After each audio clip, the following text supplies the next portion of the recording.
नवरात्रि देवी दुर्गा की साधना और भक्ति का सबसे पावन समय होता है। यह 9 दिनों तक एक आध्यात्मिक उत्सव है जिसमें भक्त माता के 9 स्वरूपों की पूजा अर्चना कर उनसे आशीर्वाद प्राप्त करते हैं। कहा जाता है कि इन दिनों में जो भी व्यक्ति सच्चे मन से माता की उपासना करता है उसकी सभी मनोकामना पूर्ण होती है। हर साल नवरात्रि में तिथियों का बदलाव देखने को मिलता है, जिससे कभी कभी यह उत्सव पूरे 9 दिनों तक चलता है और कभी कभी ये 8 दिनों में ही समाप्त हो जाता है। इस वर्ष भी चैत्र नवरात्रि में तिथि को लेकर थोड़ा सा संशय बना हुआ है, जिससे यह महोत्सव 8 दिनों का होगा या 9 दिनों का, इसको लेकर थोड़ी चर्चाएं हैं। अब आपको बताएंगे आगे चल के कि इस बार नवरात्रि का शुभारंभ और समापन कब होगा, घट स्थापना का शुभ मुहूर्त क्या रहने वाला है और किन खास तिथियों पर विशेष महत्व रहेगा। चलिए आगे वीडियो में जान लेते हैं इस साल चैत्र नवरात्रि कितने दिन तक होगी। सबसे पहले ये जान लेते हैं, आपको बता दें कि इस साल चैत्र नवरात्रि का आरंभ 30 मार्च से हो रहा है और समापन 6 अप्रैल को होगा। हालांकि इस बार पंचांग के अनुसार द्वितीया और तृतीया तिथि एक ही दिन पड़ रही है, जिससे नवरात्रि 9 की बजाय 8 दिनों तक ही होगी।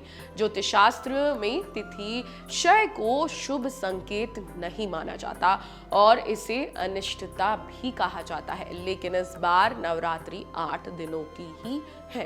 अब घट स्थापना का क्या शुभ मुहूर्त रहने वाला है नवरात्रि में, ये भी जान लीजिए।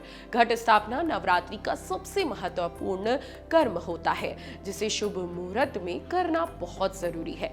इस बार घट स्थापना के लिए 2 विशेष मुहूर्त बताए जा रहे हैं। पहला प्रातः 6:12 से शुरू होगा, जो कि 10:20 तक रहेगा।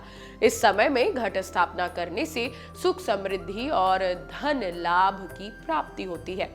अभिजीत मुहूर्त की बात करें तो प्रातः 11:59 से दोपहर 12:49 तक यह मुहूर्त रहने वाला है। इस समय घट स्थापना करने से सौभाग्य और ऐश्वर्य में वृद्धि होगी।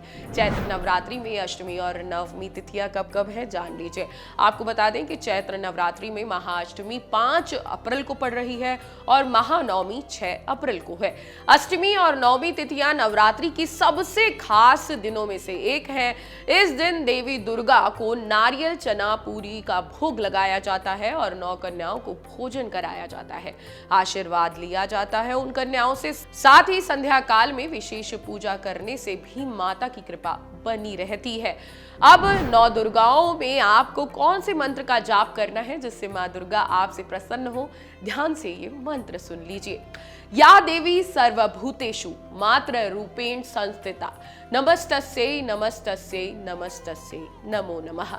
या देवी सर्वभूतेषु शक्ति रूपेण संस्था नमस्तस्यै नमस्तस्यै नमस्तस्यै नमो नमः।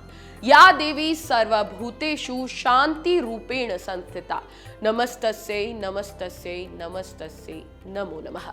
इस मंत्र का नवरात्रि के दौरान जाप करने से देवी दुर्गा की विशेष कृपा आप पर प्राप्त होती है और जीवन में सकारात्मकता का संचार होता है और नकारात्मक ऊर्जा दूर होती है।